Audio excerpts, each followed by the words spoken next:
Hello friends, good afternoon. My name is Dickens Kumar Sinha and I welcome you to Tectonics IS Academy. आज हम लोग पढ़ने जा रहे हैं जैनिज्म के बारे में। इसके पहले हम लोग 7 लेक्चर कवर कर चुके हैं एंशिएंट इंडिया में। आज ये हम लोग का 8वां लेक्चर होगा और इसमें हम लोग पढ़ेंगे जैनिज्म के बारे में।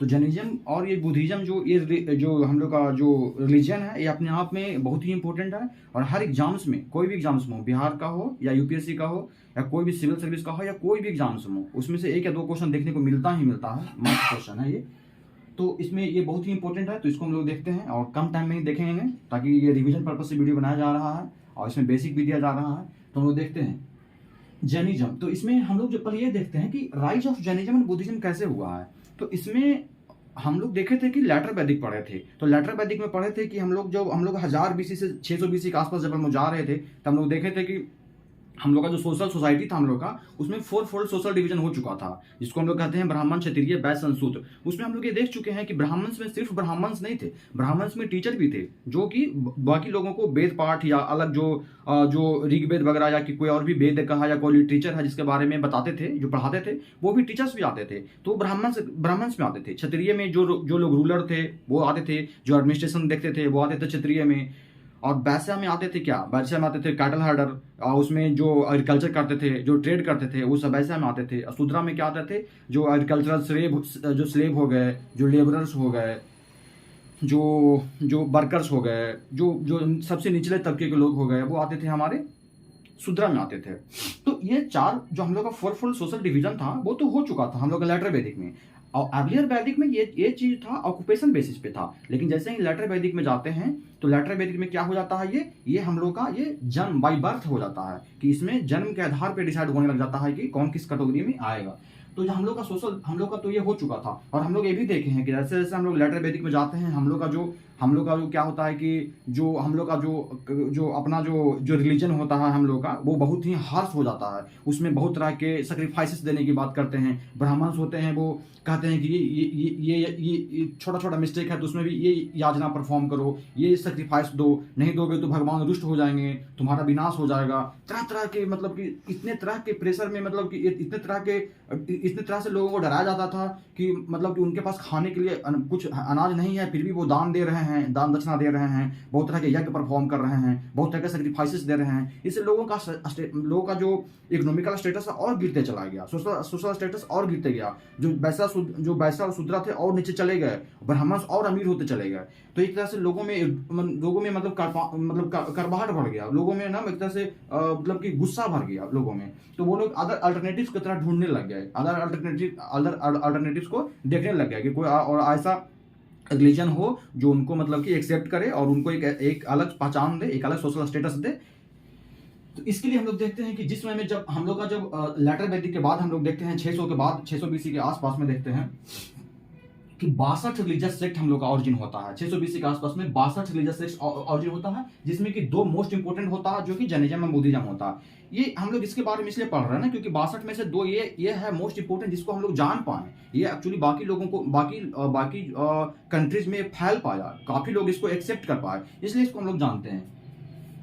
अब देखते हैं कि कौन कौन सा फैक्टर्स था जो कि हमको अदर जो रिलीजन है जैसे जैनिज्म और बुद्धिज्म है उसको डेवलप करने में हेल्प करता है। तो हम लोग देखते हैं कि 4 फोल्ड सोशल डिवीजन लोग ये देख चुके। अब ये देखते हैं कि 4 फोल्ड सोशल डिवीजन में अब हम लोग ये देखते हैं कि 4 फोल्ड सोशल डिवीजन था। उसमें हम लोग देखते हैं कि जो हम लोग का ब्राह्मण, क्षत्रिय, वैश्य, शूद्र है, वो अलग अलग जो थे 4 फोल्ड सोशल डिवीजन, वो कैसे मतलब कि गुस्से में थे।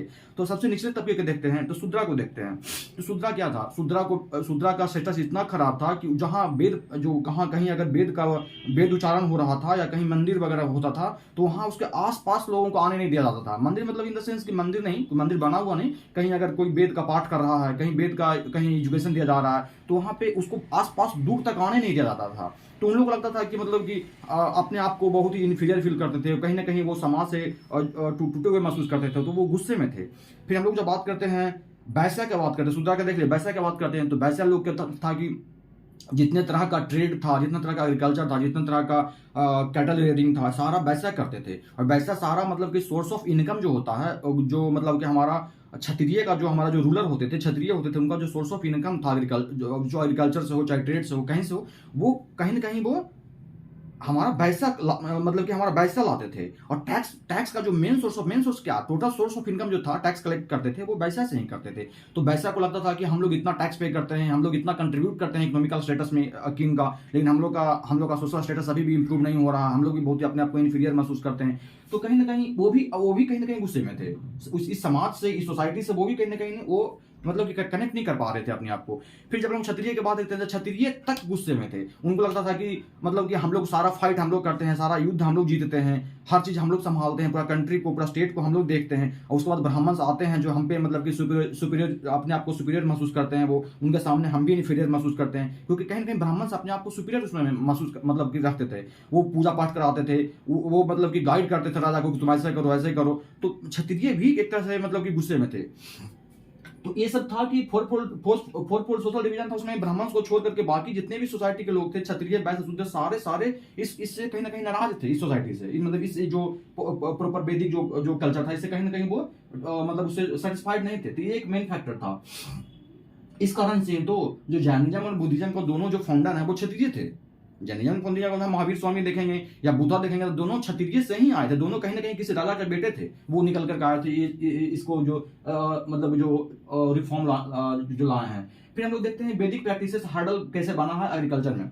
तो जैसे बताए हैं कि लेटर वैदिक में क्या हो गया कि बहुत ज्यादा सेक्रीफाइसेस देने की बात हो गया। तो कहीं ना कहीं इस टाइम तक 600 BC तक जो किसान थे, जो वैसा कैटेगरी के लोग थे, वो कहीं ना कहीं अपने एग्रीकल्चर में आयरन, हम लोग पाए हैं कि आयरन का इन्वेंशन कब हुआ, आयरन हम लोग कब जाने हैं आयरन को, लेटर वैदिक में, अर्ली वैदिक में नहीं। तो लेटर वैदिक के बाद जब हम लोग आयरन के हम लोग को बारे में मालूम चला, तो 600 BC तक आते आते हम लोग आयरन को हम लोग खेत जोतने में यूज करने लगे, प्लाव वगैरह बनाने लगे, खेत जोतने के लिए हल वगैरह बनाने लगे। और उसमें में जानवर को हम लोग यूज करने लगे उसको खींचने में, जैसे होते हैं अभी भी गाँव में बहुत सारे किसान में, इंडिया में किसान जो है जानवर को यूज करते हैं खेत जोतने के लिए, तो वो भी यूज करने लगे उस समय तक। लेकिन अब हम लोग पढ़े थे कि लेटर वैदिक में इतना ज्यादा हम लोग का वैदिक कल्चर इतना ज्यादा हार्ड हो गया था, इतना ज्यादा हार्श हो गया था कि अब सेक्रीफाइस होने लग गया था, जानवर को सेक्रीफाइस देने लग गए थे। तो इस कारण से जानवर बचा ही नहीं, बहुत से जानवर का डेथ हो रहा था। तो जो किसान है उसके पास खेत जोतने के लिए मिल नहीं रहा था। तो ये भी था कि वैदिक प्रैक्टिस जो था ना, वो एक हर्डल बन चुका था एग्रीकल्चर के लिए, और यही था जो मेन सोर्स ऑफ इनकम था, लैंड एक्सपैंड कर रहा था उस समय पूरा।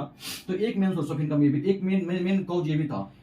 इकोनॉमिक कंडीशन ऑफ वैश्या, अब हम लोग देखते हैं कि इकोनॉमी इंपायर होता है, जिसके पास पैसा होता है ना वही उसी के पास इंपायर होता है, वही इंपायर बना पाता है। जिसके पास अच्छा जो रूलर का अच्छा इकोनॉमिक पॉलिसी नहीं है ना, जिस रूलर का रेवेन्यू पॉलिसी ठीक नहीं है ना, वो कभी भी एक अच्छा रूलर नहीं बन पाया है, ये हिस्ट्री गवाह है इसका। तो इकोनॉमिक कंडीशन वैश्या का क्या था, सुधार रहा था, उन्हीं के पास सारा था, मतलब पैसा का सारा सोर्स उन्हीं के पास था, खेती कर रहे थे एग्रीकल्चर में, हर्ड कैटल रियरिंग कर रहे थे, और उसके बाद फिर ट्रेड कर रहे थे। उस समय तक तो ट्रेड में हम लोग पंच मार्क कॉइन का यूज करने लग गए थे, उसमें में सिक्का नहीं चलता था लेकिन पंच मार्क कॉइन चलता था, कि एक कॉइन होता था जिसमें पंच मार्क क्या होता था, उसको ट्रेड में यूज करते थे। इससे ट्रेड और फ्लरिश होने लग गया। अब जब ट्रेड फ्लरिश होने लग गया तो ये लोग वैसा वाला कैटेगरी का जो इकोनॉमिकल स्टेटस था बहुत इंप्रूव हो गया, लेकिन उनका सोशल स्टेटस अभी भी गिरा हुआ था। उनका सोशल स्टेटस तो ब्राह्मण क्षत्रिय के बाद ही आता था, उनका अभी भी ब्राह्मण क्षत्रिय बहुत नीचे रखते थे, बहुत गलत मतलब बहुत अलग नजर से देखते थे कि तुम बहुत नीचे हो। तो उनको महसूस हुआ कि नहीं, हमारे पास इकोनॉमिकल स्टेटस है, सोशल स्टेटस अभी नहीं है, तो ये कहीं ना कहीं ऐसे रिलीजन को फंड करने लग गए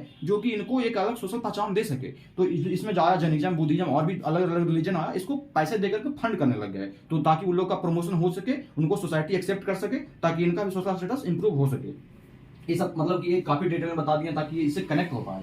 अब तो ज्यादा कुछ नहीं है, फैक्ट है, कुछ और कंसेप्ट भी है।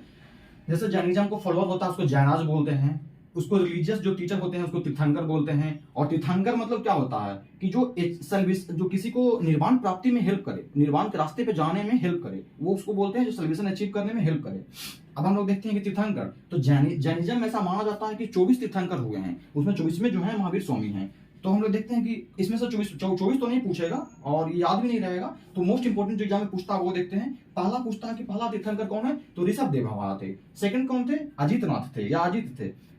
1-2 पूछता है, जनरली लास्ट का 3 पूछता है, कभी कभी लास्ट का 2 या 3 पूछता है। तो 22 में देख लेते हैं नेमिनाथ थे, 23वां पार्श्वनाथ थे और 24वें हमारा महावीर स्वामी थे। अब देखते हैं कभी ये पूछ लेता है कि फर्स्ट जो ऋषभनाथ है, बहुत बार पूछा हुआ है कि ऋषभनाथ है, उनका कहाँ से, उनका बर्थ प्लेस कहाँ है, अयोध्या से उनका बर्थ प्लेस है। अजीतनाथ का नहीं पूछता है, लेकिन कभी पूछ लेता है कि पार्श्वनाथ का कहाँ है, तो पार्श्वनाथ बनारस के एक राजा के बेटे थे, बनारस का उनका ये है, बनारस में उनका जन्म हुआ है। महावीर स्वामी का जन्म तो सब लोग जानते हैं कि वैशाली में, हमारा जो बिहार में जो वैशाली है, वैशाली डिस्ट्रिक्ट है, उसमें कुंडल ग्राम एक जगह है, वहीं से उनका जन्म हुआ था। महावीर में देखते हैं कि महावीर का जन्म कब हुआ है, तो 540 बीसी में हुआ है। अब बताएं कहाँ पे, वैशाली में, कुंडलग्राम में। लेकिन जब जन्म हुआ था तो उनका नाम क्या था, प्रिंस वर्धमान नाम था उनका। उसके बाद उनके पिताजी का नाम सिद्धार्थ था, जो कि जनातिरका ट्राइब के क्षत्रिय, जनातिरका ट्राइब जब ये क्या है, जनातिरका क्षत्रिय ट्राइब बताए हैं कि क्षत्रिय ही थे, जैनिज्म और बुद्धिज्म दोनों क्षत्रिय ही थे। तो ये जनातिरका ट्राइब क्लान एक है। जनातिरका क्लान मतलब क्या है, तो ये ऐसा नहीं है कि मतलब कि एक बहुत बड़ा किंगडम है, बहुत बड़ा महाजन पद है, नहीं, एक छोटा सा क्लान है। तो उसका एक क्षत्रिय रूलर थे ये, इनके पिताजी सिद्धार्थ। माता कौन थी, त्रिशला थी, जो कहाँ थी, अब यहाँ पे ध्यान दीजिए, माँ थी जो त्रिशला थी, जो कौन थी, हमारा लिच्छवी जो है, हमारा जो वैशाली जो है, हमारा बज्जी वैशाली था, उसमें एक छोटा सा एक क्लान था, लिच्छवी क्लान था। तो उसके जो हेड थे, चेतक थे, उसकी बहन थी त्रिशला, और उसकी बेटी कौन थी, जातिका ट्राइब का जो हमारा जो लिच्छवी थी, लिच्छवी के पढ़ाए हैं लास्ट क्लास में कि जो लिच्छवी का जो चेतक जो रूलर थे, जो वहां उसके हेड थे, उसकी बहन थी त्रिशला, जिनका शादी हुआ था इनके पिताजी के साथ, माने इनकी माता हुई जो ये हुई त्रिशला। और इनके मतलब कि सिस्टर का जो चेतक का सिस्टर तो ये हुई त्रिशला, चेतक की बहन जो बेटी हुई, चलन्ना हुई, उनका शादी हुआ था बिंबिसार से। तो बिंबिसार और ये महावीर एक दूसरे के रिलेशन में लगते थे। फिर उसके बाद देखते हैं कि वाइफ देखते हैं, तो वाइफ क्या हो गया, इनके वाइफ के साथ इनका शादी हुआ था यशोदा के साथ में, जिससे एक बेटी हुई थी, अनुंजा हुई थी। और उसके बाद अब देखते हैं आगे, बस ये फैक्ट ही है, बस याद रखने का चीज है कि 510 बीसी के आसपास में देखते हैं कि 30 साल की उम्र में ये क्या हो गया, एक एसेटिक बन गए, घर छोड़ करके निकल गए। और 12 साल तपस्या करने के बाद, मतलब कि 12 साल तक भटकते रहे इधर उधर, उसको तपस्या करने के बाद 498 बीसी में इनको कैबाल्य की प्राप्ति हुआ। कैबाल्य मतलब बोले तो इनलाइटनमेंट, मतलब उनको ज्ञान की प्राप्ति हुआ। और कब कहाँ पे हुआ था, साल वृक्ष के नीचे हुआ था, साल वृक्ष के नीचे हुआ था। अभी थोड़ा सा और देखते हैं कुछ फैक्ट महावीर के बारे में, जैसे कि इनके फॉलोअर्स जो है उसको बोलते हैं निर्ग्रंथिस बोलते हैं। मतलब ये क्या है, निर्ग्रंथिस माने कि सारे तरह के रिश्ते से, मतलब कि ये मुक्त हो चुके हैं, conquered all kind of bonds, सारे जितने रिश्ते हैं, बॉन्ड्स हमसे सबसे अलग हो चुके हैं ये।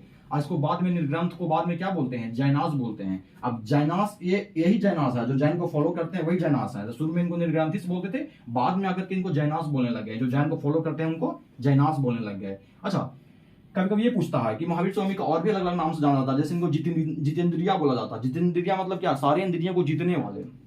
निर्ग्रंथा मतलब क्या, जो निर्ग्रंथिस के जो हेड है, मतलब जो ये भी है एक तरह से ऑल बॉन्ड को कंकर कर चुके हैं, निर्ग्रंथास बोलते हैं इनको। और जैसे जो फॉलो करते हैं उनको जैनास बोलते हैं, जैन को फॉलो करने को जैनास बोलते हैं, लेकिन जो इनको जीना बोलते हैं महावीर को। तो ये कुछ फैक्ट है। फिर देखते हैं कि जैसे कि 510 ईस्वी में घर त्याग देते हैं, ये एसेटिक बन जाते हैं। 12 साल के बाद 498 ईस्वी में ज्ञान की प्राप्ति होता है। तो 498 ईस्वी में जब ज्ञान की प्राप्ति होता है, कैबाल्य में इनको होता है, तो कहाँ पे होता है, रिजू पालगा नदी के किनारे होता है, जो अभी कहाँ पे है, जंभिके ग्राम नाम के गांव है, जो झारखंड में भी पड़ता है। वहां पे उनको क्या होता है, ज्ञान की प्राप्ति होता है। और इनका डेथ कहाँ हो जाता है, 72 साल की उम्र में 468 ईस्वी में इनका डेथ हो जाता है, पावापुरी में, जो अभी बिहार में पड़ता है। और ये कितने साल तक ज्ञान अपना, मतलब कि कैबाल प्राप्ति 498 ईस्वी में हुआ है और डेथ 468 ईस्वी में हुआ है। जब देखेंगे तो 30 साल तक अपना ये प्रीच करते हैं, अपना जो उपदेश देते हैं अपना जैनिज्म के बारे में लोगों को। ये हो गया। उसके बाद इनको टीचिंग देते हैं, ये इंपॉर्टेंट है, थोड़ा सा टीचिंग समझना पड़ेगा, क्योंकि समझ में नहीं आएगा तो फिर इनका फिलॉसफी पार हो जाएगा, इनका फिलॉसफी मेन जो कोर फिलॉसफी है वो नहीं समझ में आएगा। जैसे कि इनका टीचिंग्स है, इनका 3 मेन टीचिंग्स है। इसको बोलते हैं सम्यक दर्शन, सम्यक ज्ञान और सम्यक चरिता। सम्यक दर्शन मतलब क्या होता है, सम्यक दर्शन में होता है राइट फेथ। राइट फेथ मतलब क्या, किसमें फेथ हमको होना चाहिए। तो महावीर का जो टीचिंग्स है, उनका जो विजडम है, उनका जो नॉलेज दिया हुआ है, उसमें फेथ होना जरूरी है। ऐसा नहीं है कि आप किसी और चीज में फेथ कीजिए, अब बोलिए कि हाँ हम बहुत अच्छे चीज में फेथ कर रहे हैं, तो हमको मतलब कि ये जो हम इनको टीचिंग्स को फॉलो कर रहे हैं, नहीं, उनका विजडम, उनका टीचिंग्स में फेथ होना चाहिए। सम्यक ज्ञान बोले तो क्या, राइट नॉलेज। राइट नॉलेज मतलब क्या, राइट नॉलेज में उनका कहने का मतलब है कि आप अगर जैसे कि अगर हम राइट नॉलेज मतलब है कि आप गॉड में विश्वास करते हैं कि नहीं करते हैं। अगर नहीं करते हैं तो समझिए कि आपके पास राइट नॉलेज है। उस तरह से 3 चीज मेन है यहाँ पे। अगर आप गॉड में विश्वास नहीं करते हैं तो आपके पास राइट नॉलेज है अकॉर्डिंग टू जैनिज्म। हाँ, अपने हिसाब से नहीं बोल रहे हैं, किसी रिलीजन के हिसाब से नहीं बोल रहे, जैन के हिसाब से हम आपको बता रहे हैं कि क्या टीचिंग है। तो अगर गॉड में विश्वास नहीं करते हैं तो आप राइट नॉलेज आपके पास है, राइट नॉलेज। अगर आप मानते हैं कि दुनिया को बनाने वाले कोई नहीं है, माने कि world existed without a creator, माने दुनिया बिना किसी मतलब कि किसी को, जैसे हम लोग मानते हैं ना हिंदू में कि हम ब्रह्मा बनाए हैं या ये बनाए हैं, तो उस तरह से जैनिज्म में मानते हैं कि अगर ऐसा मानते हैं कि दुनिया को बनाने वाला कोई नहीं है तो आप राइट नॉलेज आपके पास है। और all object possess a soul, आप ऐसा मानते हैं कि दुनिया में जितने भी ऑब्जेक्ट हैं सारे में एक न कहीं कहीं आत्मा होता है, सोल होता है, तो आपके पास राइट नॉलेज है। इतना चीज होना जरूरी है ये। उसके बाद देखते हैं सम्यक चरिता। सम्यक चरिता मतलब क्या होता है? Right conduct. राइट कंडक्ट बोले तो क्या, इनके पास 5 एक कंडक्ट दिए हैं, वो उनको उसको बोलते हैं राइट कंडक्ट है। क्या क्या चीज, जैसे कि बोलते हैं कि अहिंसा, अगर आप नॉन वायलेंस करते हैं तो आपके पास राइट कंडक्ट, राइट सही काम कर रहे हैं आप। सत्य बोलते हैं, आस्तेय कहीं चोरी नहीं करते हैं, अपरिग्रह आप प्रॉपर्टी को एक्वायर करने की कोशिश नहीं करते हैं, प्रॉपर्टी एक्वायर नहीं करते हैं, धन जमा कर रहे हैं पूरा। और ब्रह्मचर्य, ब्रह्मचर्य मतलब कि इमोरल लाइफ नहीं जी रहे हैं, मतलब कि आप मोरली तरीके से जिंदगी अपना जी रहे हैं। इतना 5 अगर कर रहे हैं तो आपको माना जाएगा कि आप सही तरीके से आप सही काम कर रहे हैं, राइट कंडक्ट आप कर रहे हैं, जो भी कर रहे हैं सही है, आप सही कर्म कर रहे हैं आप। तो ये हो गया। लेकिन इसमें से जब आप एनालाइज कीजिएगा, आप देखिएगा तो इसमें से कुछ कंट्राडिक्टरी है। कैसे? सी नंबर पॉइंट बोलता है राइट नॉलेज में कि ऑल ऑब्जेक्ट पोसेस सोल, सारा ऑब्जेक्ट एक सोल, सारा ऑब्जेक्ट में सोल है। यहाँ बोलते हैं कि अहिंसा नहीं करना है। अब अगर देखेंगे तो हम लोग जो खाना खाते हैं, जो लोग भोजन करते हैं, हम लोग जो अपना फूड लेते हैं, इनटेक लेते हैं, तो उसमें क्या होता है कि कुछ ना कुछ, अब हम कह रहे हैं कि सारा ऑब्जेक्ट में सोल है, तो इसका मतलब खाने में भी सोल है। हम कह रहे हैं अहिंसा नहीं करना, जब हम खाना खा रहे हैं इसका मतलब तो हिंसा कर रहे हैं। तो यहाँ पे ये कंट्राडिक्टरी है। और ये बोलते हैं कि अगर तुम जो महावीर का टीचिंग है उसको अगर तुम नहीं मानोगे तो समझो कि तुम्हारे पास फेथ नहीं है, तो इसका मतलब सारा का सारा कंट्राडिक्टरी हो गया। तो इसके लिए जो जैनिज्म है एक अथी देता है, एक स्केल ऑफ सेंटिनेंस बोलता है, उसको बोलते हैं। जैसे कि पीएच को मेजर करने के लिए होता है ना, पीएच की मतलब कि 7 से नीचे जाएगा तो एसिडिक हो जाएगा, 7 से ऊपर जाएगा तो बेसिक हो जाएगा। एक पीएच हम लोग पीएच स्केल होता है ना, उसी प्रकार से एक स्केल होता है इनके पास में, उसको बोलते हैं स्केल ऑफ सेंटिनेंस। स्केल ऑफ सेंटिनेंस में बोलते हैं कि जिसके पास जान है, जीवित है, जो चल फिर सकता है, वो स्केल ऑफ सेंटिनेंस में ऊपर आएगा। और स्केल ऑफ सेंटिनेंस में सबसे नीचे वो आएगा जिसके पास मतलब कि जान कम है। एक मतलब कि एक डिसाइड किया हुआ है स्केल ऑफ सेंटिनेंस में कि किसको खा सकते हैं, किसको नहीं खा सकते हैं। तो स्केल ऑफ सेंटिनेंस सबसे जो नीचे आता है उसको हम लोग खा सकते हैं। तो उसमें भी मतलब कि एग्रीकल्चर में हम लोग बहुत चीज़ें नहीं खा सकते हैं। एग्रीकल्चर में जैसे कि मतलब जैसे कि हम लोग का ओनियन है, पोटैटो है, बहुत चीज़ है जो कि हम जर्नलिज्म में हम लोग नहीं खा सकते हैं। तो वो है स्केल ऑफ सेंटिनेंस बताता है, माने एक स्केल है जो बताता है कि क्या खा सकते हैं क्या नहीं खा सकते हैं। जो नीचे आएगा, सबसे नीचे आएगा, वो सबसे बेस्ट फूड है इसमें स्केल ऑफ सेंटिनेंस में। फिर हम लोग देखते हैं कि जैनिज्म जब है उसमें एग्रीकल्चर अलाउ है कि नहीं है। अगर एग्जाम में आ जाएगा तो हम लोग मार देंगे, एग्रीकल्चर अलाउ नहीं रहेगा तो खाएंगे क्या? नहीं, एग्रीकल्चर अलाउ नहीं है। मतलब नेचुरली तरीके से जो पैदा हो रहा है, धरती माँ जो पैदा कर रही है उस वो अलाउ है। लेकिन हम लोग जब ऐसा नहीं है कि हम लोग खेती कर रहे हैं, उसमें मतलब कि हल चला रहे हैं। अब हल चला रहे हैं तो मिट्टी में बहुत सारे बॉम्ब्स हैं, बहुत से कीड़े मकोड़े हैं, वो मर जाएंगे। कहीं ना कहीं धरती माँ को भी हम लोग चीर रहे हैं, उसमें भी तो सोल है। बहुत से कीड़े मकोड़े उसमें भी तो सोल है। तो कहीं ना कहीं एग्रीकल्चर अलाउ नहीं है जैनिज्म में। जो अपने तरीका से जो हो रहा है, पैदा हो रहा है, उसको खा सकते हैं। एग्रीकल्चर एक सिंफुल एक्टिविटी माना जाता है, एक बहुत बड़ा पाप माना जाता है। लेकिन हाँ, यहाँ पे ट्रेड अलाउ है, आप ट्रेड कर सकते हैं। कोई भी चीज आप नेचुरल तरीके से कुछ पैदा हो रहा है, फल फूल नेचुरल तरीके से पैदा हो रहा है, उसको आप बेचिए, खरीदिए, खाइए, पीजिए, वो सब कर सकते हैं। प्रिंसिपल ऑफ साइदवाद, इसमें एक और एक प्रिंसिपल है जो बोलते हैं कि कोई भी चीज ऐसा नहीं है कि 100% ट्रूथ है। आप किसी चीज को 100% ट्रूथ नहीं कह सकते हैं। कोई चीज अगर आपके लिए अगर एक डायरेक्शन से ट्रूथ है तो अलग डायरेक्शन से वो कहीं ना कहीं गलत हो जाएगा। एक डायरेक्शन से सही है तो दूसरे डायरेक्शन से गलत हो जाएगा। इसमें हमें भी थोड़ा सा और ये देखते हैं, मतलब थोड़ा सा और बाकी है कि जैनिज्म में मतलब इसका अलग अलग जैसे कि डिवीजन, जैनिज्म में भी क्या हो गया, जैनिज्म भी टूट गया था। तो अभी देखते हैं, नेक्स्ट वे देखेंगे जैनिज्म टूट। तो यहाँ पे फ्रेंड्स हम लोग देख रहे थे कि जैनिज्म में हम लोग देख रहे थे कि इसका बाद में फर्दर इसका डिवीजन हो जाता है। इसमें मतलब कि जो जैन जो होते हैं, महावीर स्वामी होते हैं, उनका डेथ हो जाता है। डेथ होने के बाद जो लोग आते हैं, इनके जो जिनको जो हेड होते हैं जैनिज्म के बाद में जो, तो उसके बाद दोनों में कॉन्ट्राडिक्टरी होने का जैनिज्म का ये डिवीजन हो जाता है। इससे पहले हम लोग थोड़ा सा ये देखेंगे कि मतलब महाव्रता और अनुव्रता के बारे में। तो जैसे अभी बताए थे कि जो महावीर स्वामी थे तो उसमें मतलब कि इनका जो इनका टीचिंग्स था उसमें 5 चीज़ को फॉलो करने के लिए कहा जाता है। उसमें बोलते हैं कि अहिंसा है, सत्य है, आस्तेय है, अपरिग्रह है और ब्रह्मचर्य है।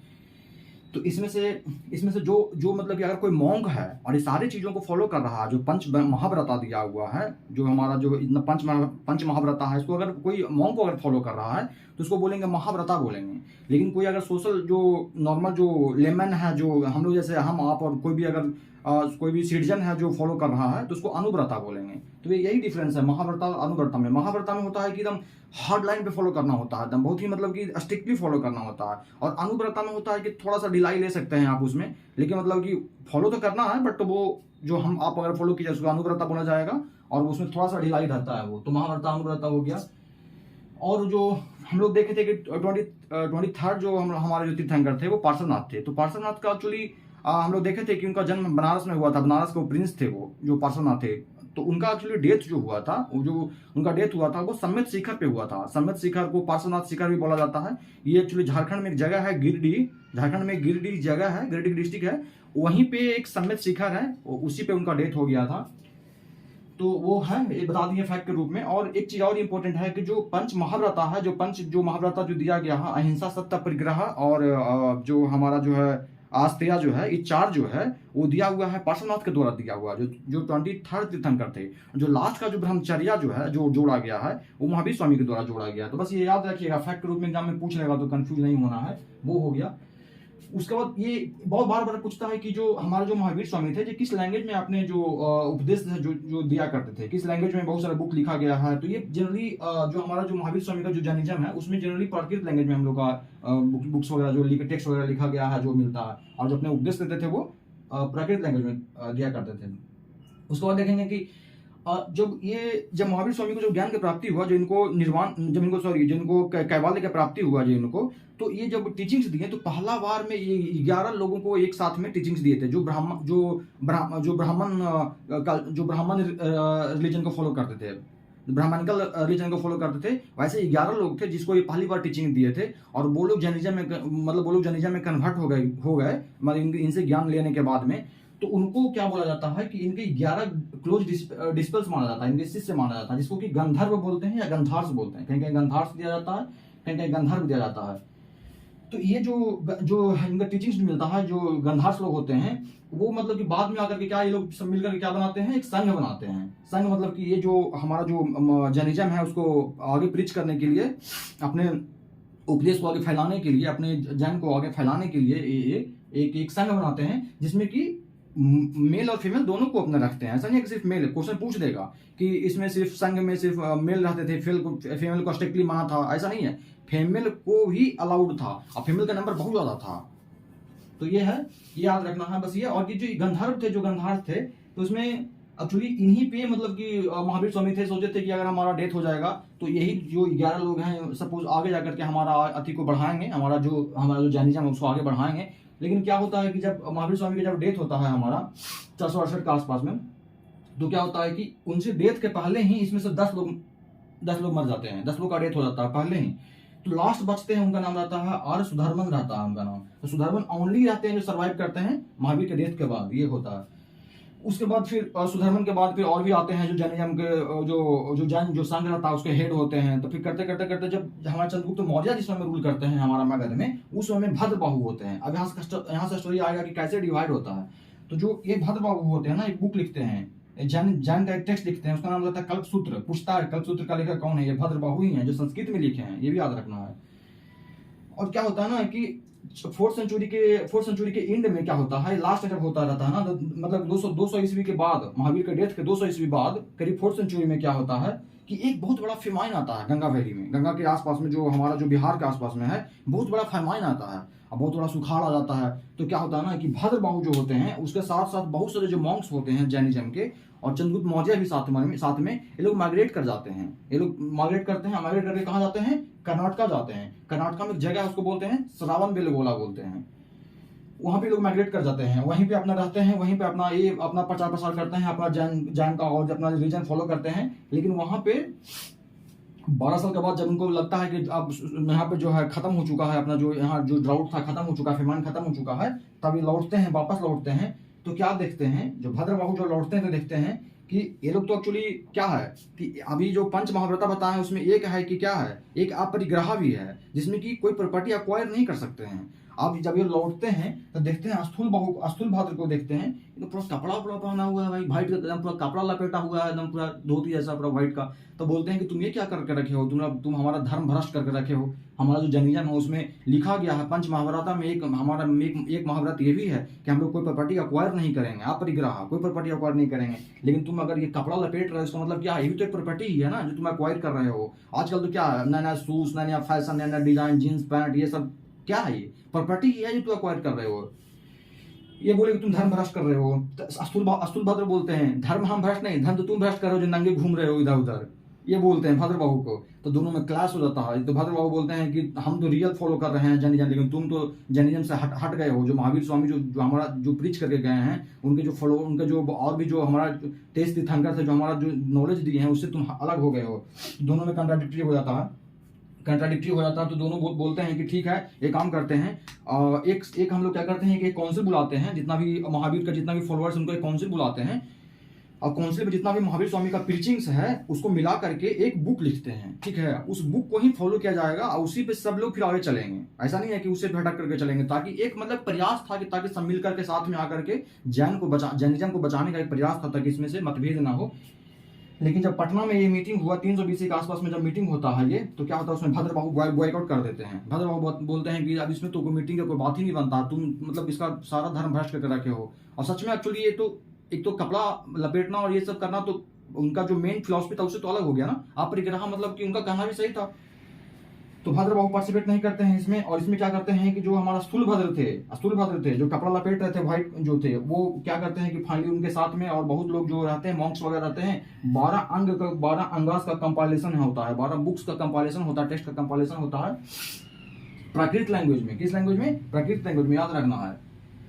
और यहीं से ऐसा माना जाता है कि कोई कहता नहीं है कि हाँ आपसे डिवाइड हो गया, लेकिन यहीं से माना जाता है कि 2 पार्ट में डिवाइड हो जाता है हमारा जैनिज्म। ये जो श्वेतांबर होता है, जो कपड़ा लपेटते हैं व्हाइट का, और दिगंबर होता है जो कि स्काई क्लाइड, माने जो कोई नंगे रहते हैं, मतलब ऐसे ही रहते हैं बिना कपड़े के। माना जाता है स्काई क्लाइड माने आसमान ही उनका मतलब कि वस्त्र है, ऐसा माना जाता है। इनके हेड कौन रहते हैं? भद्रबाहु, जो माइग्रेट करते हैं श्रावण बेलगोला। इसके हेड कौन रहते हैं? स्थूलभद्र, श्वेतांबर के। इस तरह से फिर ये हो जाता है। और फिर आगे 512 ईस्वी के आसपास में, 512 एडी में, एबीसी नहीं, 512 एडी में बल्लावी जो हमारा गुजरात में पड़ता है, यहाँ पे क्या होता है? सेकंड काउंसिल होता है। इसमें क्या होता है कि इसमें क्या होता है, इसके चेयरमैन कौन होते हैं? देवर्दी श्रामनास होते हैं। इसका चेयरमैन देवर्दी श्रामनास होते हैं इसमें सेकंड काउंसिल में। और ये इसमें भी दिगंबर बॉयकॉट करते हैं। इसमें क्या होता है कि जो दिगंबर के जो फॉलो करने वाले होते हैं, भद्रबाहु के जो फॉलोअर्स होते हैं, वो भी इसमें बॉयकॉट करते हैं सेकंड काउंसिल में भी। और इसमें क्या होता है कि फाइनल कंपाइलेशन ऑफ, ये तो 12 अंगास यहाँ पे कंपाइल हुआ था, और भी बहुत सारा टेक्स्ट को लेकर के सब कुछ मिला जुला करके एक फाइनल कंपाइलेशन होता है 12 अंगास का और 12 उपअंगास का, ठीक है ना। ये होता है। कुछ फैक्ट्स और है जो देख लीजिए, जनरली पूछता है। जैसे ऋषभ देव को हम आदिनाथ भी बोलते हैं, ऋषभ देव और अरिष्टानेमी, जो ये हमारे जो 22वें तीर्थंकर हुए, वो ये और ये पहले तीर्थंकर हुए, जिनको दोनों का नाम ऋग्वेद में हम लोग को मिलता है, कभी पूछ लेता है। अनुंजा प्रियदर्शी, जो हमारी उनकी बेटी थी महावीर स्वामी की, उनका हस्बैंड का नाम जमाली था, जो पहले डिसिपल थे जो कि महावीर के थे। मखाली गोशाला, जब ये महावीर स्वामी जब 30 साल की उम्र में अपने जब घर का त्याग कर रहे थे, जब उनके पिताजी का डेथ हो जाता है, तब वो घर का त्याग करते रहते हैं 30 साल की उम्र में। उस समय उनके साथ में एक और व्यक्ति था जो घर त्याग कर रहा था, उनके साथ में निकल रहा था, उसका नाम था मखाली गोशाला। लेकिन बाद में दोनों में कंट्राडिक्टरी हो जाता है, दोनों में हेड मतलब कि कौन लीड करेगा, मतलब कि आगे चल करके इसमें कंट्राडिक्टरी हो जाता है। और ये फिर मखाली गोशाला उनसे अलग हो जाते हैं और ये अलग सेक्ट का फॉलो करते हैं, इसको बोलते हैं आजीविका सेक्ट, जिसको कि बिंदुसार फॉलो करता है बाद में चल करके मौर्य डायनेस्टी का, या चंद्रगुप्त मौर्य का जो बेटा होता है बिंदुसार, ये इसको फॉलो करता है आजीविका सेक्ट को। और रहने के लिए बिहार में जो हिल्स वगैरह जो है वहाँ पे कुछ रहने के लिए देता है, केव्स वगैरह, वो आगे पढ़ेंगे तो देखेंगे। उसके बाद हम लोग होता है हम लोग देखते हैं कि सप्तभंगी न्यायवाद। अब जैसे कि अभी हम लोग पढ़ाए थे कि महावीर स्वामी कहते हैं कि कोई भी चीज 100% ट्रूथ नहीं है और ना 100% कोई गलत है, बीच का रास्ता निकाला जाता है हमेशा। कभी कोई गलत है तो अलग एंगल से सही भी हो सकता है वो, तो इसलिए बोलते हैं इसको कि परहैप्स बाद, देखा ना, शायदवाद या परहैप्स बाद, वो तो उसी में कहा जाता है सप्तभंगी न्यायवाद। सप्तभंगी न्यायवाद मतलब कि 7 तरीका का न्याय, मतलब कि अगर कोई चीज कह रहा है कि ये चीज है या कोई चीज गलत है या कोई चीज सही है, तो उसको 7 तरीका से प्रूव किया जा सकता है, तो इसको बोलते हैं सप्तभंगी न्यायवाद बोलते हैं। 7 तरीका से न्याय दिया जा सकता है किसी चीज को, ट्रूथ है गलत है उसके लिए। इसको अनेकांतवाद भी बोलते हैं, मतलब कोई एक बात नहीं, कोई अगर बात विचार हो रहा है तो उस पर एक रास्ता नहीं हो सकता है, अनेकों रास्ता हो सकता है सही कहने का या गलत कहने का, तो वो है। महावीर जो है वो बिलीव करते थे। अच्छा, क्वेश्चन कैसे पूछता है? क्वेश्चन पूछेगा कि महावीर स्वामी वैदिक कल्चर में विश्वास करते थे, सही है या गलत है? वेद पाठ में विश्वास करते थे तो गलत है, क्योंकि ब्राह्मणिकल कल्चर को तो अगेंस्ट थे। ये गॉड में विश्वास करते थे, गलत है, अभी बताएंगे। गॉड में विश्वास नहीं करते थे। इस सोल में विश्वास करते थे, हाँ सोल में विश्वास करते थे, तभी तो मानते हैं कि सारा चीज में सोल है। और ये कर्मा में भी बिलीव करते थे, तभी तो बोलते हैं कि पंच महाव्रता में कर्मा का ही तो बात करते हैं ना, कि सामान चोरी नहीं करना है, ये करना है, वो करना, क्या इस कर्मा ही तो है ये सब। तो ये बिलीव इन कर्मा, कर्मा विश्वास करते थे। और ट्रांसमाइग्रेशन ऑफ सोल, सोल के ट्रांसमाइग्रेशन में विश्वास करते थे, क्योंकि सोल में करते थे ना, और पंच महाभरता कर्मा ही तो है, तो कर्मा विश्वास करते थे। रिलेट कर रहे हैं कि अगर एग्जाम में भूल जाएगा तो कैसे याद करना है। फिर आर्किटेक्चर के बारे में देखते हैं, जैन का आर्किटेक्चर कहाँ कहाँ से मिलता है, कुछ मंदिर, कुछ मस्जिद, मतलब कुछ मंदिर, कुछ आर्किटेक्चर, कुछ उस तरह से गुफा कहाँ पे मिलता है इनका, मतलब इनका जो महावीर स्वामी का। तो हाथी गुफा एक है, हाथी गुफा जहाँ पे इंस्क्रिप्शन, जहाँ पे इनका आर्किटेक्चर मिलता है। हाथी गुफा कहाँ है, उदयगिरी हिल्स में, जो कि उड़ीसा में पड़ता है। और ये कौन सा किंग के टाइम पे था, ये खरबेला किंग जो थे, कलिंगा के जो खरबेला किंग थे, उनके टाइम पे ये था, हाथी गुफा इंस्क्रिप्शन मिलता है। दिलवारा टेम्पल ये कहाँ पे है, माउंट आबू में है। कहाँ पे है ये, राजस्थान में है ये। गिरनार जो गुजरात में, या पलितना, यहाँ पे भी मिलता है हमको। सेकंड कॉन्सेप्ट ध्यान दो, कहाँ हुआ था, बल्लाभी गुजरात में तो हुआ था। वहीं पे गुजरात में भी एक गिरनार और पलितना में कुछ टेम्पल्स है, वो जैनिज्म से रिलेटेड है। टेम्पल्स पावापुरी में भी तो इनको ज्ञान अति हुआ है ना, पावापुरी में भी तो अपना उपदेश दिया है ना, ये डेथ भी हुआ पावापुरी में इनका। तो ये इनका टेम्पल्स पावापुरी में भी है, और राजगिरी में भी इनको टेम्पल मिलता है। स्टैचू ऑफ गोमतेश्वरा और बाहुबली, बोले ना श्रवण बेलगोला माइग्रेट करते हैं भद्रबाहु के साथ में बहुत मॉन्क्स लोग, तो वहां भी इनका कुछ स्टैचू ऑफ गोमतेश्वरा और बाहुबली का स्टैचू मिलता है वहां पे। अच्छा, पैट्रोनेज देखते हैं, कौन कौन सा पैट्रोनाइज करते हैं इनको। मगध इनका सबसे बड़ा पैट्रोनाइजर था, इनको सबसे बड़ा पैट्रोनाइज करता है। मगध में कौन कौन, मगध में सारा हरियांका डायनेस्टी का बिंबिसार, अजातशत्रु, उदयन से लेकर के नंदा डायनेस्टी से मौर्य डायनेस्टी में चंद्रगुप्त मौर्य भी तो करता है, इनको पैट्रोनाइज करता है। तो सब करते हैं। हाँ, अशोका जाके बाद में बुद्धिज्म को पैट्रोनाइज करता है ज्यादा करके वो। और ये बिंदुसार है जो आजीविका को पैट्रोनाइज करता है, जैसा भी बताए हैं। तो ये, लेकिन चंद्रगुप्त मौर्य तो करता है ना, वो तो बहुत बड़ा पैट्रोनाइज करता है, तभी तो साथ में चला जाता है, श्रवण बेलगोला चला जाता है वहां पे, धीरे धीरे करके अपना प्राण त्याग देता है जैनिज्म को अति को फॉलो करते हुए। तो ये फिर ये हो गया। उसके बाद फिर एक देखेंगे कि यहाँ पे प्रद्योता किंग जो अवंती का प्रद्योता रहता है, जिसको हराने के लिए सब कोशिश करते रहता है, अवंती जो मलबा रीजन में रहता है, वो भी इनका बहुत बड़ा पैट्रोनाइजर रहता है। और खरबेला जो, और कलिंगा खरबेला जो ही बताए हैं, जहाँ से हाथी गुफा इंस्क्रिप्शन मिला है, हाथी गुफा ये आर्किटेक्चर मिला है, तो खाली खरबेला, कलिंगा वाला खरबेला भी। तो इस तरह से ये हम लोग देख चुके हैं, इसमें से लगभग हम लोग पॉइंट कवर कर चुके हैं, कुछ लगभग नहीं छूटा, एक दो का पॉइंट इधर उधर अगर पूछ ले तो ठीक है, इससे लगभग सारा क्वेश्चन कवर हो जाएगा। तो ठीक है फ्रेंड्स, मिलते हैं नेक्स्ट वीडियो में। Thank you.